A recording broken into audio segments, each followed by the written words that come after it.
প্রিয় দর্শক, আসসালামু আলাইকুম। এখন আমি আপনাদেরকে যে ভিডিওটি দেখাচ্ছি, এই ভিডিওটি হচ্ছে ব্যাটারি চালিত লাকড়ির ম্যাজিক চুলা। খুবই সুন্দর, উন্নত মানের হাই কোয়ালিটির স্টিল দিয়ে আমাদের এই চুলোগুলো তৈরি। এই চুলোগুলো যারা ব্যবহার করতে চান গ্রামে কিংবা শহরে, ফ্ল্যাট বাসায়, যে কোনো জায়গায় চাইলে ব্যবহার করতে পারবেন। অর্ডারের জন্য স্ক্রিনে দেখানো নাম্বারে সরাসরি কল করবেন অথবা হোয়াটসঅ্যাপে নক করবেন।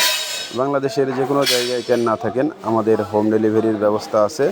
এই চুলাটির গুণ মাত্র 2 থেকে 3 টুকরা লাকড়ি দিয়ে আগুন জ্বালিয়ে দিলেই দেখবেন ম্যাজিক কাকে বলে। নেই কোনো কালি, নেই কোনো ধোঁয়া। এই চুলাটি জ্বালানোর জন্য 2 থেকে 3 টুকরা লাকড়ি দিয়ে আগুনটি জ্বালিয়ে দিয়ে, এই যে দেখছেন একজস্ট ফ্যান, এই ফ্যানটি চালিয়ে দিয়ে এই রেগুলেটর আগুন নিয়ন্ত্রণের জন্য ব্যবস্থা আছে। আর এই যে দেখছেন মুখ, এই মুখটি দিয়ে ছোট ছোট করে 1 থেকে 2 টুকরা লাকড়ি সুন্দরভাবে দিতে পারবেন। এই চুলা মাত্র 300 থেকে 350 টাকায় সারা মাসে অনায়াসে রান্না করতে পারবেন। ধন্যবাদ সবাইকে ভিডিওটি শেষ পর্যন্ত দেখার জন্য।